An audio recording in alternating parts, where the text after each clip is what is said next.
asking, why are you here? What are you looking for in this village? Coming face. I'm running bad, but I'm not going to.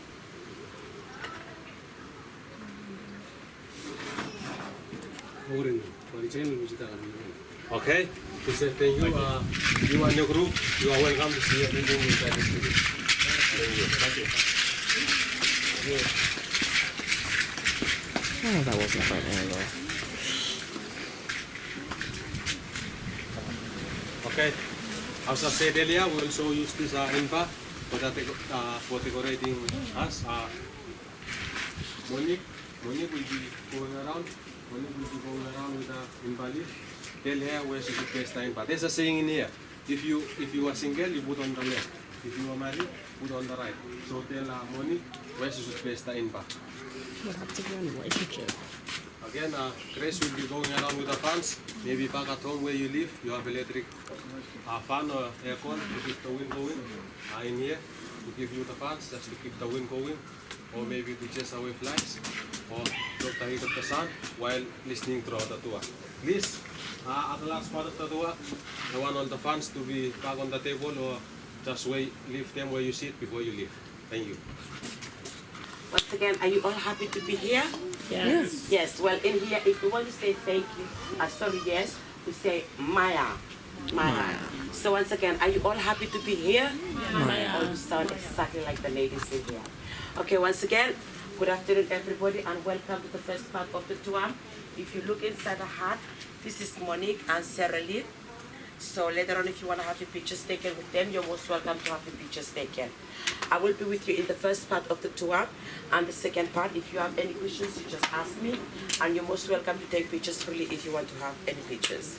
Okay, firstly, in this first part of the tour, I will be talking about the importance of this hut here and the roles of the ladies inside this community. Well, we call this hut Aneityum. It means our hut, and it belongs to us only. Why you can't find it anywhere else in the Pacific or any other islands in Vanuatu. You will find it only in this island. So in Vanuatu, we have 83 islands altogether. Where you're right now is here right down, further down south, closest to Nouvelle Caledonia. This is the last island in Vanuatu. Now in here, we built this house especially for the cyclone seasons. During the cyclone, this is where all the families will be inside the hut here. Now if there's a lot of strong wind, this house cannot fold off or cannot be damaged. If you look here, these two sharp poles here, we believe that these two sharp poles are there to drive the evil spirits away. We believe that when the strong wind comes, it brings with them evil spirits, and that's the work of the evil spirit to damage our crops in our garden and even our houses.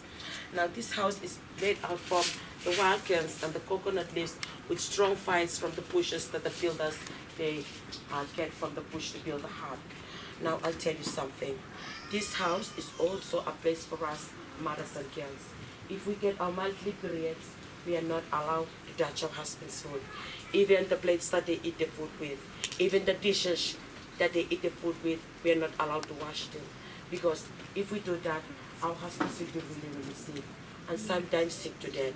So if we want our husband to live longer with us and stay longer with us, we have to be separated from each other. So this is where we're going to stay.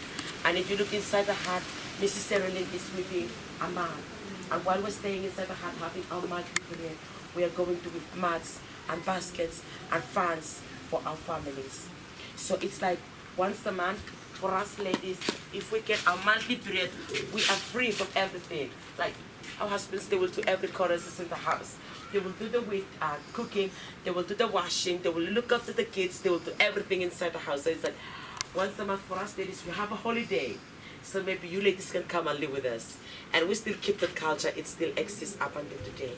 Even we wear clothes, but we still keep the cultures. And while they're staying inside the hut, they also weave, this is a reindeer, they weave reindeers, and they weave grass out from the coconut, the same type of plant that they weave the fans out from it, and they weave many, many things for the families. So they weave baskets, and they weave mats, and they weave many, many things for the families. So this is what they will be doing while they're staying inside the hut. They're going to do all these things for all the families. And I'll tell you something. This hut is also a place which we call it a safe house. Why do we call it a safe house? It is because in the olden days, there's tribal wars. People, they fight for land, and it's not safe to go walking around. If you go walking around, you will be killed. This is the worst cannibalism island in Vanuatu. Apart from all the other 83 islands, people are afraid to come here. Why? People in this island, they eat each other. It's not safe to walk around. It's not safe to walk around. It is not what we would like to tell you, but this is what really happens here before the Christianity came. And it's not safe. If you know what, if an enemy enters the heart here, you know what they will do with them. The natives, they would drag them out and they would kill them, they would chop them up, and they would share them among all the families, the meat among all the families. People in this island, they like to eat people while the meat is still fresh and the blood is still flowing. Instead of cooking, they have a lot of wild animals or animals that we farm them, but they prepare people's meat rather than anything else. And even if white people, they anchor the boat, you know what the natives will do? They would paddle up to the boat and they would kill the white people because they say white people's meat are really salty and tasty. So they eat everything, even the clothes, the hat, the shoes, everything. So this is the worst cannibalism island in Vanuatu. Well, I'm not really hungry now. I'm just joking, don't worry. Yes, but this is what really happens. If you have any questions, in the third part of the tour, you're going to ask more and more of that. How we became Christians. So why you're fortunate to be with us here today. Now, in the third part of the tour, we're going to learn more and more of how we let go of our cannibalism. Okay? Now, the next thing here is, I'm going to trace,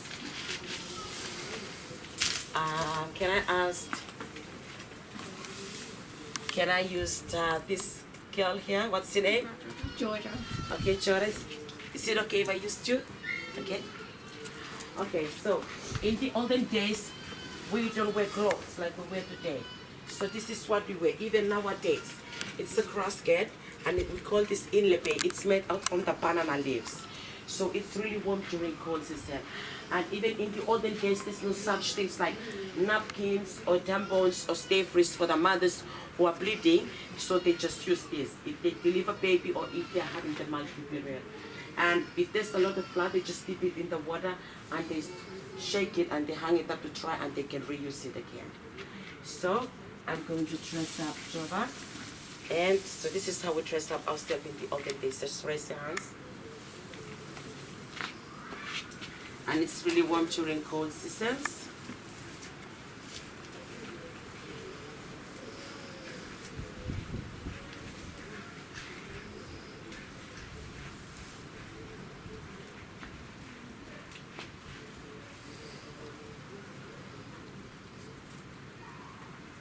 And the next thing is where you came from.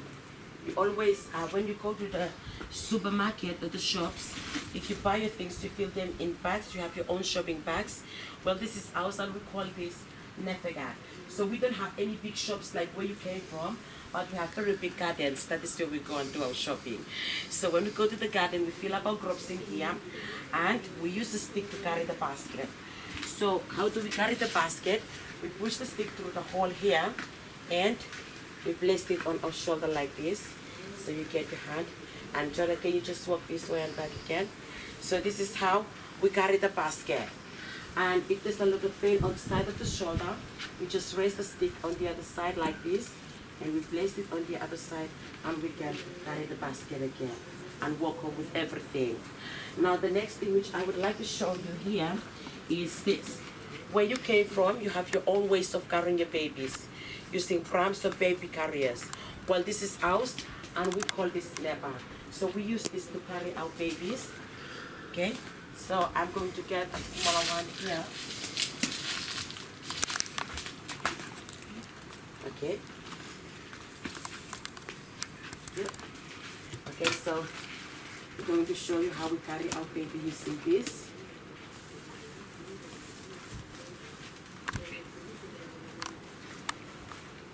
We tie this. We have to tie all these knots up. And this is our baby. Okay, we put the baby inside the nipple like this, and you just relax. Okay, you just walk this way, and the baby stays inside the nipple. However, we have to tie all these knots up, so together like this, so the baby won't slip up. Well, where do you think I'll place the next baby if we happen to get twins? Anybody? On the back. Yes, good. So one baby in front and one more baby at the back. Well, if there's triplets, where do you think I'm going to place the next baby? Can anybody tell me?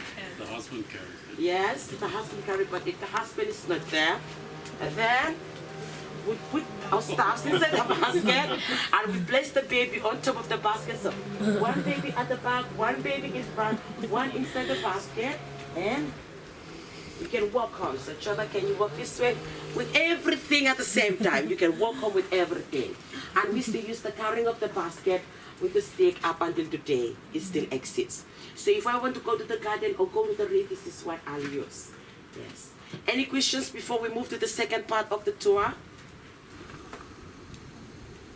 So if you finish taking pictures, you can walk up with me to the second part of the tour.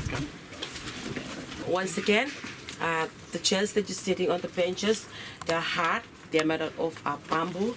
I know where you came from. You have soft, comfortable chairs and sofas, but ours is really hard. But I believe that at the end of this tour, you will be really strong like us.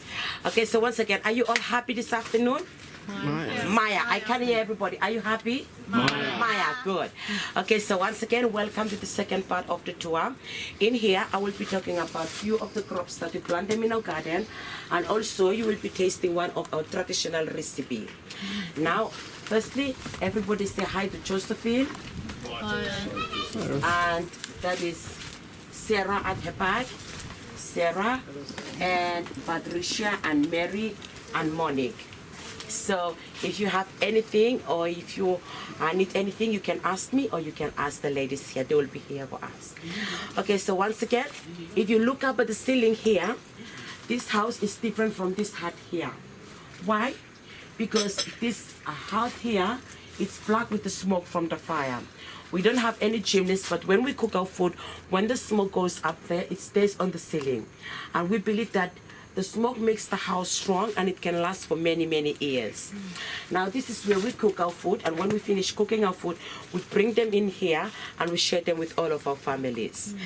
Okay, now the next thing is, if you look here, all this here are skulls of heads of fish. So whenever the fisherman goes fishing, when he bring over the fishes, when we cook them and we eat the meat, we don't have to throw away the heads of the fish. We keep them where the smoke them, because we believe that when the fisherman goes back again to his fishing hunting ground, he will hook more and more fish. Now this one, this is the head of a turtle. Now for us in here, we also eat turtle's meat. It's really salty and tasty. We also eat the intestines of the turtles. We clean them up nicely and we bake them in the earth oven and we share them with our families. Now, the first thing here is, we call this farah. It's a pineapple. Now, for us in here, everybody, they grow pineapple. Now, this months are the months of the seasons of pineapples. So whenever early in the morning we don't eat cereals or we don't eat bread or anything, we just can eat a pineapple or a grapefruit or orange fruit. So this will keep us all throughout the day. And when it's dinner time, then we can have other crops to give us strength. Now, the first crop here is, we call this noye. It's a cassava, tapioca, or sometimes they call it mayoka. We believe that it has been brought by early settlers who arrived from South Africa, and there are many ways that we can have this cooked. So we can peel off the skins, chop them up nicely, wash them and boil them in pots, and we can eat them with shellfishes, lobsters and clamshells and prawns from the rivers and eels. And sometimes we can grate them up, and we use these types of banana leaves like the one you see throughout the winter there. We use them as foils, and we spread our grated cassava on top, and we chop up chickens or broccoli or onions. We place them on top, cover them nicely, and we bake them in an earth oven. And when it's been cooked, we unfold the leaves and we sit around it with our families and we can share it together. Now the next crop here is, we call this wamedel. It's a sweet potato. Well, in here we have 4 varieties of it. We have the white, the purple, the orange, and the yellow. There are many ways that we can have this cook. We can peel off the skins, chop them up, slice them into tiny pieces, and we make chips out from them. And we can also bake them in the earth oven with clam shells, and we can add onions on top, and we can add fresh coconut cream, and we bake them in an earth oven, and we share them with our families. Now the next one here is, we call this nasiach. It's a spinach leaf. Now where you came from, you have your own spinach. This is ours. So for us in here, we believe that when mothers, they are still breastfeeding the babies, they eat a lot of this because it provides a lot of vitamin, so that mothers can breastfeed the babies. Now the next thing here is, we call this nohos, the bananas. Like in here, we have 7 varieties of bananas growing in here. These ones, they're still green. So when cooking, we have to remove the skins, and we can boil them. We can also chop them into small pieces, and we bake them in the earth oven. We can chop up chicken. We have wild boars in the forest, and whenever the hunters get a good catch, we can bake them with the bananas, and we can add the spinach on top of it too. And sometimes we can just only roast them. This type of banana, we like to roast them over the open fire with the skins, and by looking at it, if we want to know that it's cooked, the skins, they will split, and it shows that it's cooked, and they turn from green to black. So we can peel off the skins, and we can eat the banana, the green ones, when it's been roasted over the open fire.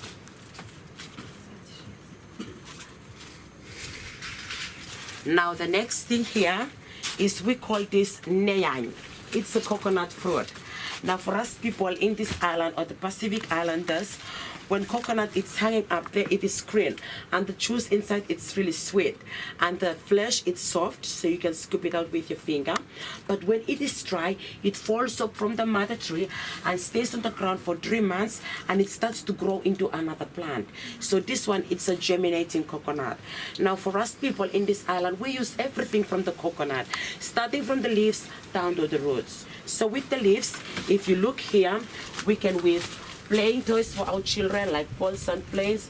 We can also weave vase to put our flowers inside for decorations, and we can also weave baskets and mat like this one, and houses. And also with the husk of the coconut, we can make rope out from the husk of the coconut. In the third part of the tour, you will see a rope that is been made out from the coconut husk. And from the roots, we can use it as herbs. And from the shells, we can cut artifacts to sell to the tourists for our income. And from the flesh, we can extract fresh coconut oil and soap and biscuit for our families. And for the trunk, we can use it as benches to sit on. So nothing of the coconut is wasted. Okay, now I want everybody to look here. Mrs. Josephine will show us all how to open a coconut, and she will be using a stone.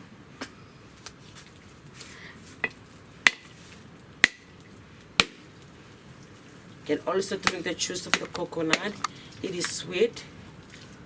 So when she cracked it open, the flesh of the coconut is like this. It's white and hard. And the next thing is, she's using a grater that is made out from a branch of a tree. And she's sitting there and she's grating off the flesh of the coconut.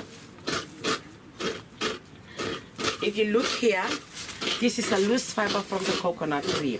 Now I am going to stretch this a little bit. I'm going to use this as a sifter, and I'll show you all how to extract fresh coconut milk using the loose fiber from the coconut tree. So I just stretch this a little bit, and I placed it on my hand.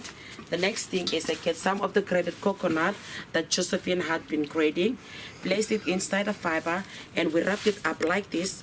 We hold this end and the other end, and we squeeze.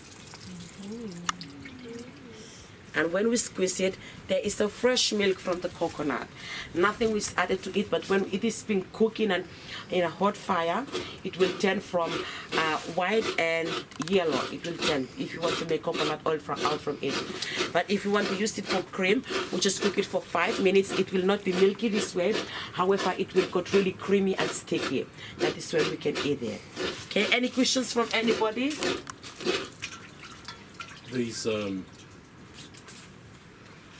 These food crops, do you have to farm them or do you let them grow wild? We farm them.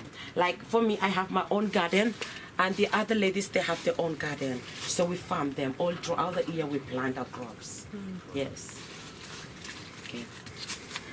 The next thing here is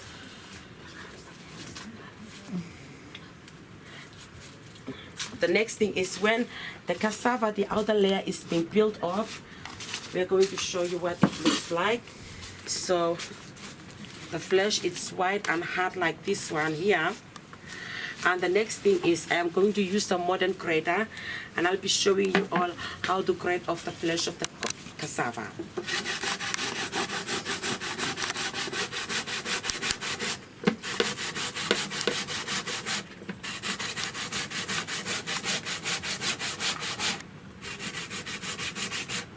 So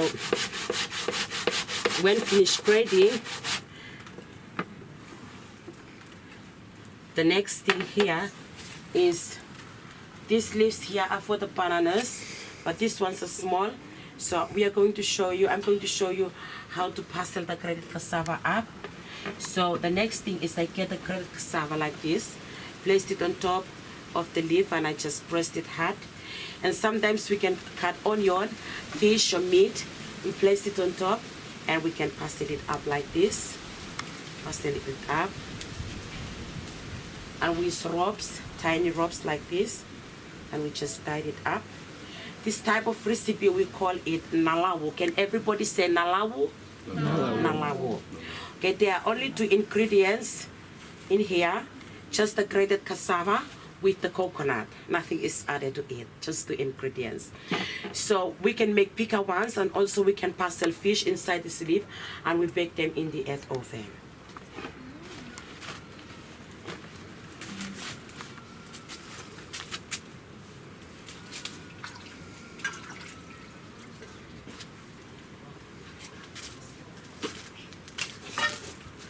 Okay, now I will be passing around with the plates. Where you came from, you have your own plates. Well, this is ours if we travel around the island. If there is no plate, we just use leaves. These are spinach leaves, but you just don't eat the plates. I'm just joking. Yes, you just, if you want to have a try, you can pick up a plate. This is like a plate, just don't eat the plate. Just eat what Monique will be bringing over, the grated cassava with the coconut cream. But I'm not forcing you, it's up to you. If you want to have a try, you can pick up one. So this is Cassava. With is it cooked? yes, we bake it in the earth oven. Yes. It's very good. Thank you. How are you? All right. Before we begin, firstly, I want to apologize for what had happened also. So for now, I'm no longer a warrior, but I'm a friend now. All right, welcome to the third part of this tour. All right, in here we're going to learn about something that is really different from the other 2 parts of the tour that we can learn. All right, in here we're going to talk about the warriors. How did they live, or what did they do? Yeah. So along with me, if you have any question, just raise your hand and ask whatever question you want to ask. All right. On the first part of the tour, you can learn about the hut. At one time, that is where women and girls, they usually keep safe from tribal wars. If it happens that an enemy entered that hut, they're going to drag him out, they're going to kill him, chop him in pieces, and set the flesh among themselves. It's just to challenge the other tribes. All right, let's come back. First of all, here we're going to talk about this. Can anyone tell me what is it? Or what is being used for? Any idea? Yes? Try? Wow. To try? Alright, well, this is a pillow. This is a pillow. Normally, warrior in those days, they use hard things as a pillow. Alright, on this manner, when they lay the head against this, what they do is they keep on rotating the whole night. So they're gonna wake at night and see if there's no enemy coming around. Then they go back to sleep. We also have another 2 pillow here. Well, here in my hand I have a coconut, but it's also a pillow. And for this we're gonna call this rolling pillow. Because when they place this against the head, when they fall asleep, this rolls off, keep them awake. Put it back, fall into a deep sleep, this rolls off, keep them awake. Right here in my hand, I have a piece of stick here. And I think this is the most comfortable one. Alright, on this manner, when they stick this against the head, against the ground, when they fall asleep, this falls off, keep them awake. Put it back, fall into a deep sleep, this falls off, keep them awake. Alright, what happened if a warrior in those days have comfortable bed or comfortable pillow? No, will get killed. Good. The enemy might come around and kill them. That is why they use hard things as a pillow in order to defend the tribes, to defend the chiefs, and to defend the families. Alright, where you come from, you've got different types of weapons and different names. Alright, here in my hand, I have this. Our ancestors have their own weapons. Alright, we call this Nelop and it's Tawaka. And this is one of the remaining of our ancestors. Alright, for these two subsides, that is where they use the hit the enemy with. And these two sides, it's like a defender. Whenever the enemy hit, they defend themselves. Warrior in those days, they're very good at using club. Without a club, they're gonna use this. We call this immobile and it's a spear. Warrior in those days, they are very good at throwing spears. Alright, where you come from, you've got different types of machines to create all different things. Our ancestors have their own. Alright, in here we have a stone here. Well, it's just a stone, but it's a machine and it's like a machine to our ancestors. Alright, the stone has the hollow part in it, and that is where they used to come and create the stone axe, the chief's necklace, whatever. And there's another part in it, and that is where the warrior used to come and sharpen the spear. When it comes to a time when the chief gives an order to go to all the warrior pick up the spear and goes there and sharpen the spear. So I'm going to demonstrate how this is worked. Right? By dipping the sharp end into the water and they go rubbing it.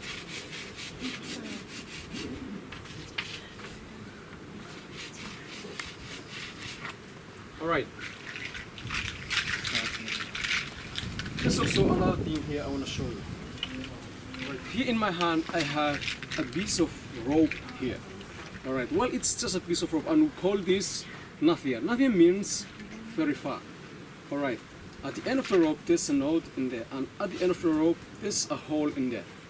Alright, so the Nafia also attaches to the spear and it helps to drive the spear where the enemy is without seeing the enemy, but our ancestors, they believe that it has the spear in the rope. So the spear in the rope drives the spear where the enemy is and kills the enemy at a certain spot.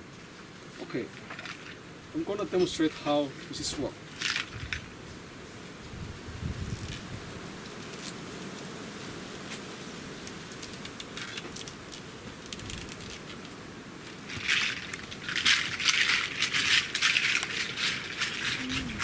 You're good.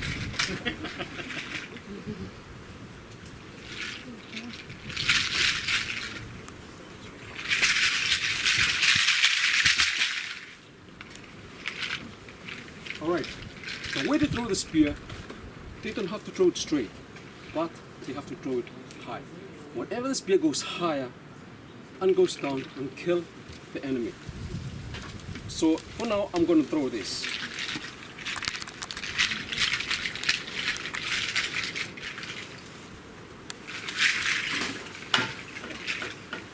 Alright, when the spear goes, one of the tips remain on the finger. And they have to set another one throw. Set another one throw. And it's like, I already said, it's like a finger on a trigger. But most of these, nowadays, we don't use them anymore. Many of things that they are no more exist.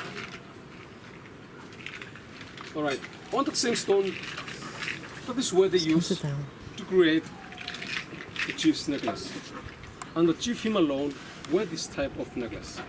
For this two part here, it's been made out of a conch shell. This is the conch shell. What they do is they have to break the thinner part and use the harder part of the conch shell. They have to take the harder part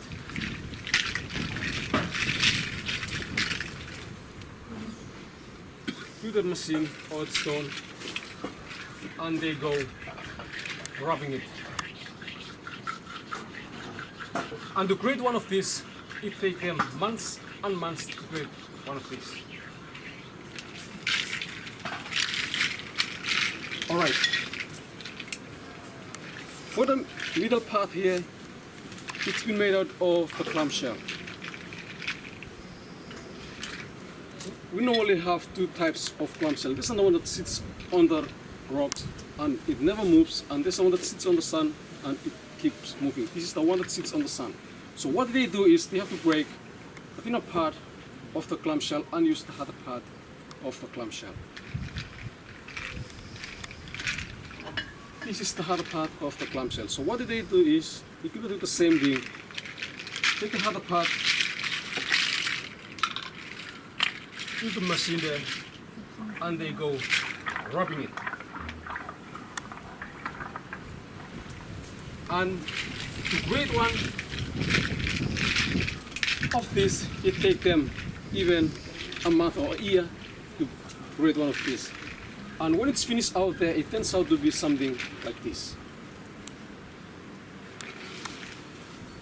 And the last thing is the wild boar tusk. Alright, the chief him alone wear this type of necklace. Alright, so when this necklace is complete, the job of warrior is to hang this on the chief's neck. Alright, in preparation of the new chief, they have to do this first. Alright, so I'm going to demonstrate how this works. Alright, the warrior hang this on the chief's neck and stand by the chief and passes the war glove to the chief and stand by the chief's side with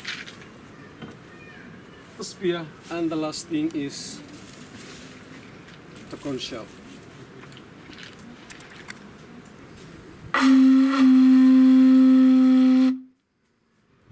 Right.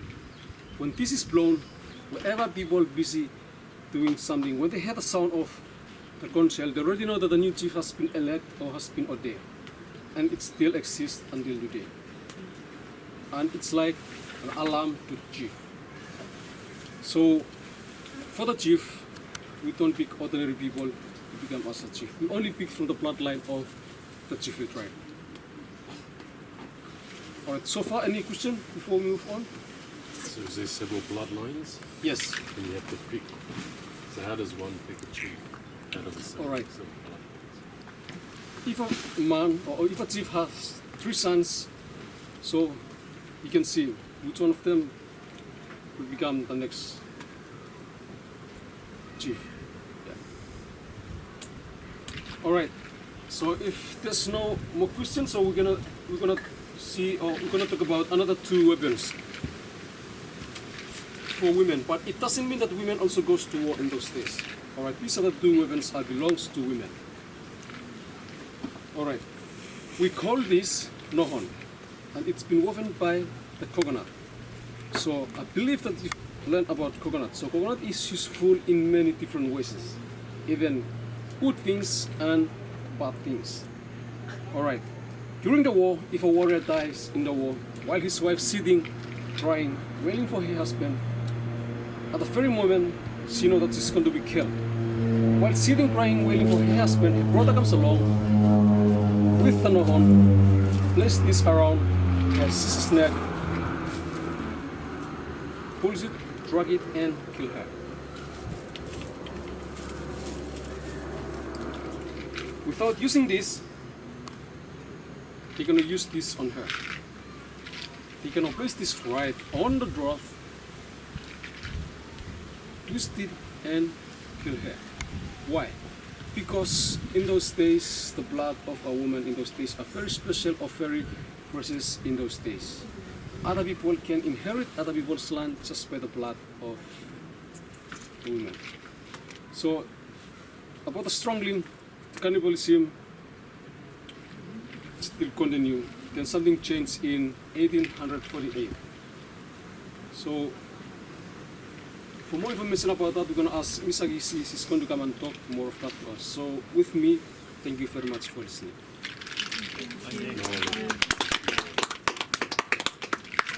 Okay, hello everybody. Are you happy? Yes. Good. My name is Akisi and I'll be very happy to be with you here. Even right at the end of the tour. Okay, so welcome again to the third part of this tour. What I'll be talking about now is I'll talk about a few things here. Like Mr. Chotham has already talked to you about some of the things. Now I'm going to talk about half. It's normally in the olden days there were tribal wars. So like normally women and girls were not allowed to walk around. They normally lived in houses like the one there. You've had Mrs. Grace who's already talked to you about what's happening in there. And again in here. He talks about like normally when a husband dies or a warrior dies, his wife is going to be killed. Why? It's because they believe that their spirits will go together. That's why they kill the woman. And again, they normally kill women in those days just to inherit other people's land. They don't kill men, but they kill women. I'm not just saying this to you, but I come from a tribe that we have our lands with other tribes. They cannot chase us away, that's our land. Also to other tribes, they're living with us. Now, cannibalism, strangling and killing was common in those days. Nobody could stop that. Until 1848, a missionary landed here, down at the beach where you've been landed. On your way up, did you see the ruin? Yeah. Yes. Maybe on your way back then you'll have a chance to just to walk there and see it. Look at it. He was here, a missionary by the name Dr. Keddy. He came here and lived here for 24 years, went back to Australia and died in Geelong. So while he was here, he lived among the local people and had to study about our custom, our culture, and then he writes in his diary that surely this must be one of the darkest places on earth. Why? It's because when they kill someone, they didn't waste any part of the body, but they'll chop them up in pieces. They shared among themselves. Even warriors ate them raw to challenge other tribes. So this was once upon a time, now it doesn't happen. So while he was here again, he also writes in his diary that but within 6 weeks he could preach. Within 6 weeks he could preach. Somebody from the southern part of this island heard about this white man living here. He said, I'm going to challenge the white man's God. Why? It's because our ancestors, they do have their gods. They even worship the sun, the moon, the stars, whatever. But their gods could not stop cannibalism, strangling and killing. That is why this person said, I'm going to challenge this white man's God because he comes again with another God. So he took with him the spear, the war club, coming down here, looking for the white man's God. He didn't see any. But he hears the missionary preaches in the church, saying, Isawika Ayova ele Moses. This simply means, and God said to Moses. These few words converted him. He went back. Told his chief, tribe, families that I didn't see any white man's God, but I heard him preaches in the church. It has the power in it, and it passes like the wind. When hearing this, they put down their weapons, and they became Christians. That is why we are Christians. Just because of the white man's God. Well, it is everybody's God. Without this white man's God, then you people won't be sitting here. But you are all here with us. No more cannibalism, no more strangling, and no more killing, but friends. So you're all welcome. Here's another thing I want to show you. And here in my hand, this is the original Bible printed by this missionary. It's in our language. And this is the New Testament. He later on printed the Old Testament with two parts. The first part was from Psalms to Malachi. Then the second part was from Genesis to Job. And they're all here. This is the New Testament. This is another part, and there's another part again. Without all this, then, you people won't be able to come and visit us. With this, we're happy to have friends welcome visitors. Even though they don't see this God, but they believe that there is an existing God. There's another thing I want to show you here. There are some of the leather heads in here. He uses this to bring the Bible with. And they're all here on the table. And they are leads. They have letters at the end of it. So, there's a few things I'm happy to talk to you about. Any questions before we continue on? Those leads come from where? Well, he brought them with him. Oh, you bought them with him? Yes. He brought them with him. And there's a remaining of it. It's just out there. Oh, The remaining of the printing press. Any question again? If no question, maybe if you've got some question, you keep them in mind. When we go to the last part, then you'll be welcome to ask questions. Now I'm going to talk about another part. It's all about choosing a wife. We all have different ways of picking out partners. And they're all our secrets. We don't talk about them to other people. But I'm going to talk about the past. How a man chooses a wife. Normally in the olden days there were tribal wars. So women and girls were not allowed to walk around, but they listened. When there is a time that the chief calls people to come together for dancing. The dancing night is called Namauya. So when mothers hear about the dancing, they said, come on, let's dress up all the girls. Mary is going to demonstrate this to us. They will put 2 feathers on their head and send them to join the dance. That 2 feathers is to show all the men that they are prepared to be mothers. So while dancing, they'll have to dance the whole night just to give the men the chance to pick the wife. If they are too tired, if they're lazy, if they're what, they'll have to wait for another year. If the chief is kindly enough, he says twice a year dancing. But if he says once, the men don't miss a chance. While dancing, if it happens that someone sees a girl with 2 feathers, loves her, he comes up with number 3. Number 3 is like a stamp. That is to show all the men that she's already chosen, don't come any closer. But you know what?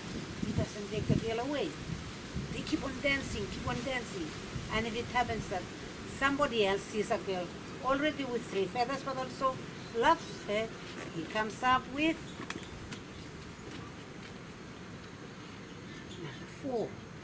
The number 4 is to challenge the first person. So they're going to fight.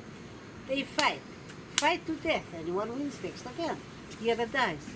In the morning, families come together. They pick the feathers. They look at them. Where does all these feathers come from? Why? It's because it's dark. And the girl hasn't seen the man's face because he walks up right at the back and put a feather. So they'll be asking, where does all this come from? If they come from the south, the east, or from the north or west, they call him, come and take your wife. When he comes, the girl sees him, she's happy about him, she pack her things and follow him. But if she hates him, for some reason, you know what? There is no option. This will be her with it.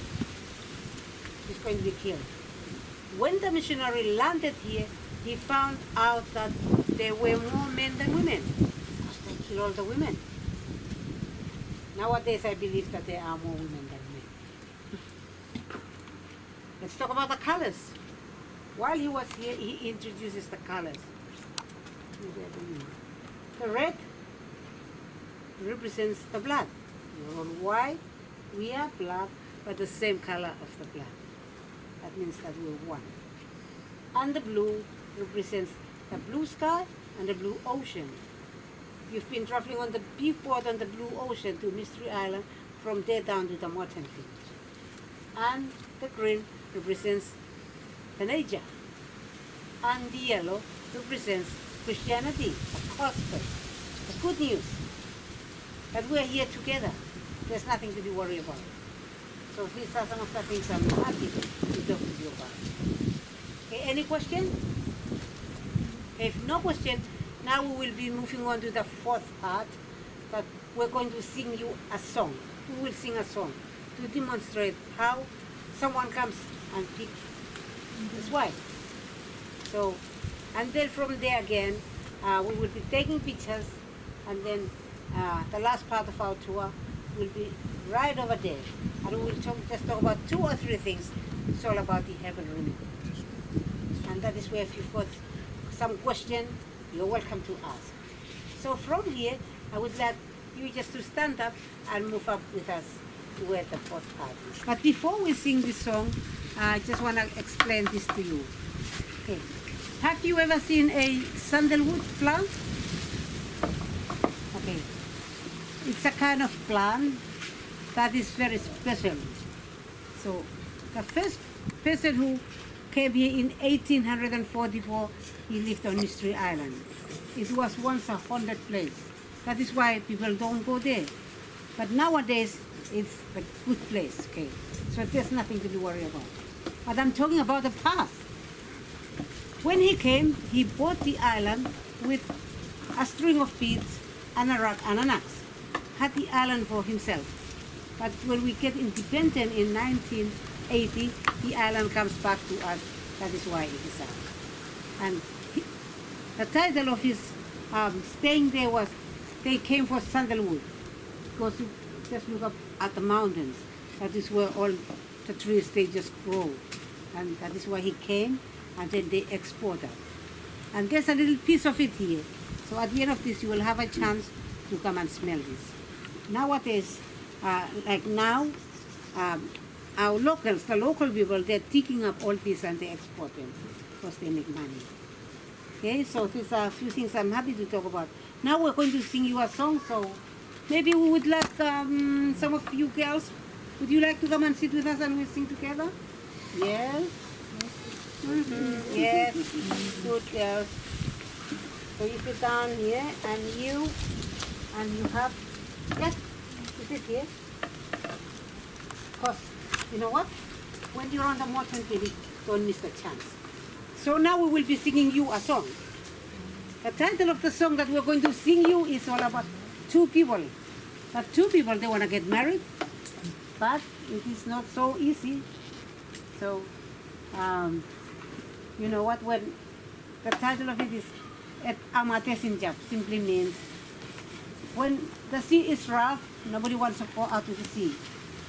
So it's just like when 2 people, they decide to get married, it is not so easy. So we're going to sing you this song, okay? We'll sing twice, and then the 3rd or the 4th, someone comes up and pick one of us. And we hope that he doesn't pick our girls. No, just joking. Okay, so we're going to sing. So we're going to sing and then we hit this. Hit that as hard as you can. Strong, okay? And we will sing and you're the one to hit this.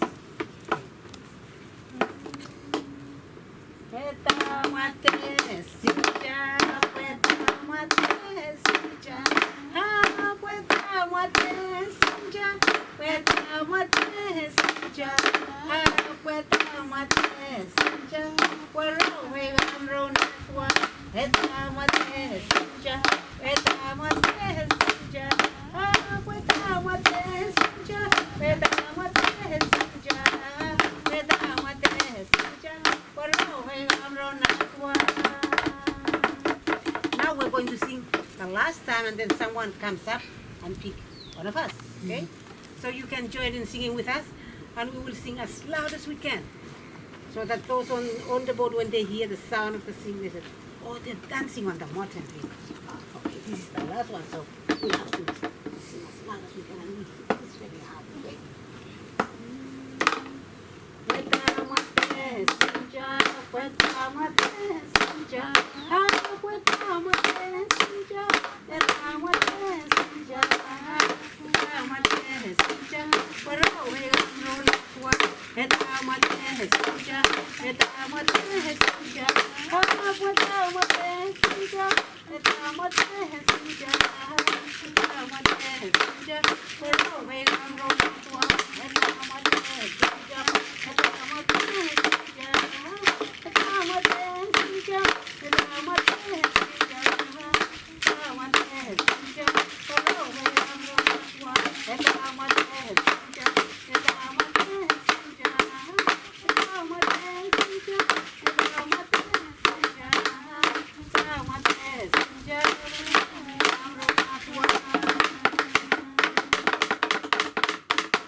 Thank you very much.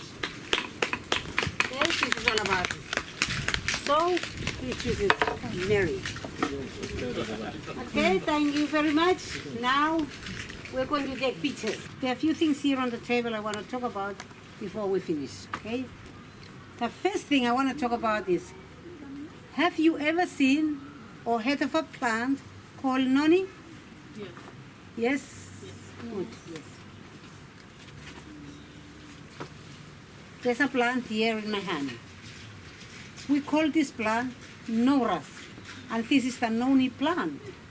And this is the noni fruit, and this is the noni juice. The noni juice cures cancer. Yes, this is very powerful. The Pacific people normally drink this.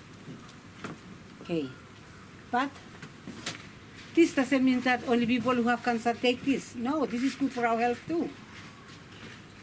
I drink this, that's why I talk about it to you. But this doesn't mean that there's cancer in me, no. But this is the best preventive medicine. It heals in and out, okay? But you know what? This doesn't taste nice at all, and doesn't smell nice at all too. At the end of the tour, if you want to smell it, you are welcome to come up and open this and smell it. This is all about this. There's another thing I want to show you. There's also a plant here in my hand I want to show you. This little plant here in my hand, we call this inroworth. This is Matonia. We call this inroworth. We normally use the outer leaves to parcel a grated cassava and bake in the earth oven, like the one that you've been tasted there. But the thing I want to talk to you about is this little tiny thing here. Normally in the olden days, when a mother is pregnant, when she delivers her baby doesn't give off sound. Normally, the midwife comes up to the inroworth plant or Matonia plant and pull this off, dip this in the coconut oil, and open the baby's mouth, push this right down the throat and tickle the throat. That is when the baby cries or coughs to indicate that she is alive. It's something different. There's another thing I want to show you here. There's also a plant here in my hand. We call this nenyopos. There are plenty out there. There are green leaves, just here, the green leaves and dark leaves. Have you ever seen a stonefish? Okay, it's a kind of fish. It's a kind of fish that is big and round and doesn't ever smile. It gets angry every day. It's not a friend, it's an enemy. It's poisonous. But you know what? That is the best meat. I like it. Why it is poison? It's because it has very sharp poison spines. So don't ever step on it. And it normally lives in muddy sea. If I happen to step on one, and I live far away from the hospital, I pick this up, and I break off all the leaves, I boil it, I leave it a bit cooler, and I'll tip my foot into the water, and it stops the pain. Then the next step is use this. Okay, let's come back to this. We call this nagyak, and this is Colliers plant. Normally when mothers are pregnant, they take iron tablets. This is the iron tablet. There are many different colors, but we prefer the dark one because the dark one has more iron in it. But this is good for our health too. Just pinch off all the leaves, you chew it, swallow the juice, spit out the leftover. Or you pinch off all the leaves, you boil it, and drink the juice. This is good for our health. But this doesn't taste nice too. Okay, so these are a few things. There are many things to talk about, but because of our timing. But if you want to know more, you go back and then come back and live with us, so we will go up the mountain and explore more of these. Maybe we talk about the ones that we know to you, and then you talk about what you know to us. Okay, so these are a few things I'm happy to talk about. Before we finish, any question from anyone, anybody? That plant grows wild? This one? No, the other one. This one? That's wild, is it? Or do you have to farm it? We have to grow them round, but otherwise, if you happen to cut them and just throw them away, they'll grow by themselves. Yes. Is there an English name for it? Coleus plant. A coleus plant. Yes, I've seen many of them grow in Australia, a place called Warrnambool. They grow them around the backyard. I said, oh, there's the coleus there. This thing. Okay, any more question? Okay, if no question, I believe that from the starting down at the beach to the ending here, what we talk about is clear, you understand? So we say thank you very much to all of you who comes here on this tour, because we know that when you go back, you'll tell your friends, especially the children, tell your friends where you've been, what you've seen, what you had, and what you taste. The recipe is called Nalawu. The recipe is called Nalawu. So when you go back, if you want to try, well, just tell your mom that we want to cook the Nalawu. So try to find a grated cassava. Maybe just parcels that up or roll that in a foil. That's all. And then when it is cooked, just get a coconut cream. That's all. And again, we wish you all good luck and a safe journey back. Happy New Year, and God bless you all. Thank you very much. So, about all the fans, I would like all the fans to be here on the table. Thank you very much. And right over there, that is Mr. Howard. He is going to walk you down to the boat. But if the boat hasn't arrived yet, he'll have a chance just to walk you around here before the boat comes. There we go. Yes, I am. Look at all that chicken.